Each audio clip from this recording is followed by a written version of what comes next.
Administrator, thank you so much for taking the time. So I want to start here. The statistics are pretty startling. 2.2 million people without any running water, 44 million people living in areas where the public water systems have been in violation of the Safe Drinking Water Act.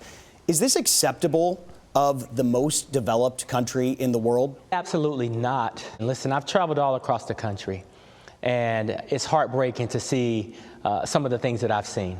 In Jackson, Mississippi, over 190,000 residents that have been living with boil water advisories for decades. You know, there are stories like this all across this country, and we have to be better positioned to deal with our obligation to provide quality, affordable drinking water to every single person in this country. Since stepping into his role as the nation's top environmental official, EPA Administrator Michael Regan's to-do list has sent him crisscrossing the United States, with the issue of fixing America's public water systems front and center. What grade would you give the country's public water systems and why? You know, I would say that many would give our entire public water system on a whole a less than average grade. You know, we know that we have not invested in our water infrastructure system for decades. We have an aging and crumbling water infrastructure. He's right. The nation's public water systems are decaying, with treatment plants established in the 70s reaching the end of their lifespan.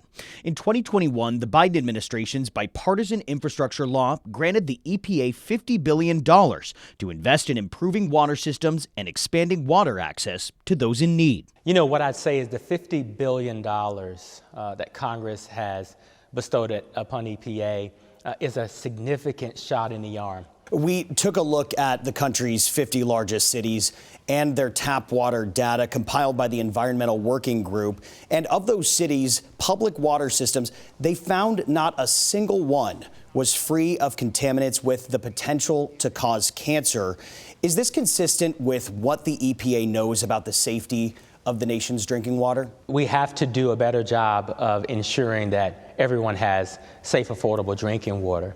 And unfortunately, the administration prior to this one did not spend time focusing on water safety and water infrastructure as laser focused as we are. So this administration has taken this challenge very seriously. We believe not only through regulatory actions, but also through these historic resources. As we look forward to the next 10 years, when it comes to water access, water safety, what are the most pressing issues that need to be tackled? Well, I think we've been talking about one of the biggest, which is our water infrastructure and water security. We need to be able to deliver affordable drinking water, clean drinking water to everyone in this country for health purposes. So we need to get the infrastructure right.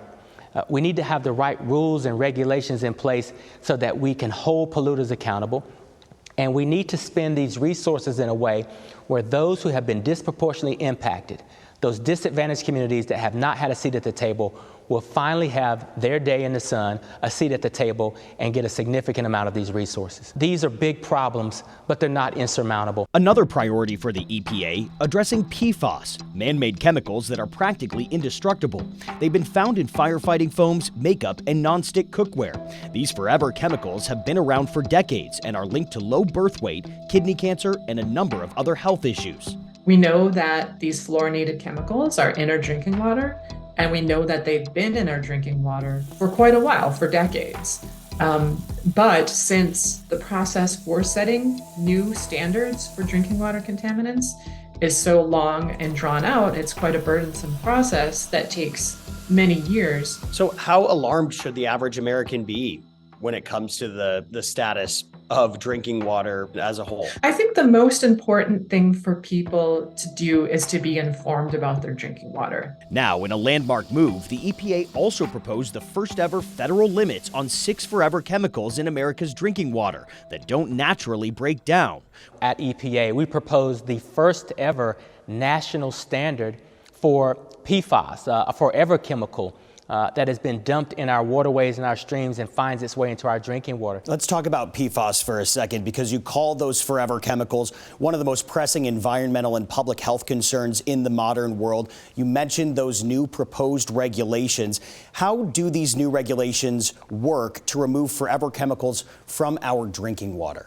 Well, listen, I've been faced with the challenges of forever chemicals for quite some time. And so this regulation will begin to set guidelines for how much of these chemicals can be present in our drinking water.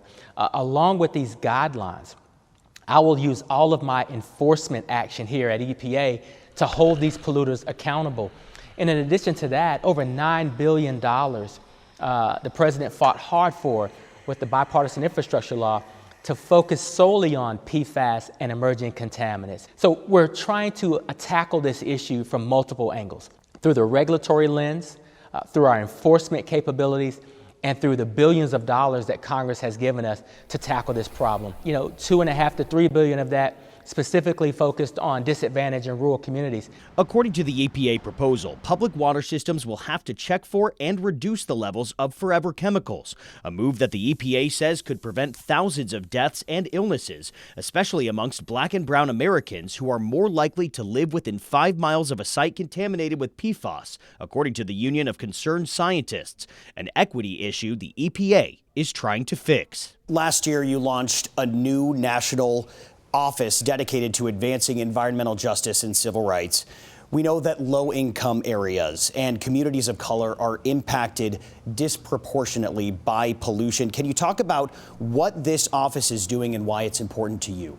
And the mission of this agency is to ensure that everyone has access to clean water, clean air, and clean lands, no matter how much money you have in your pocket, your zip code, or the color of your skin. This new office, the Office of Environmental Justice and External Civil Rights, is designed to specifically focus this agency to ensure that our policies, our rules, and our regulations are equally protective of everyone in this country. Last month, the agency announced nearly $21 million in funding to address PFAS contaminating the waterways in Mississippi. We need help. Where the water system shut down in the state's majority Black capital of Jackson, plunging the city into a water crisis last fall. I want to touch on Jackson, Mississippi for a minute. The city itself requires a complete overhaul of its public water systems. It's estimated to cost several $1 billion. The city itself can barely fix its potholes.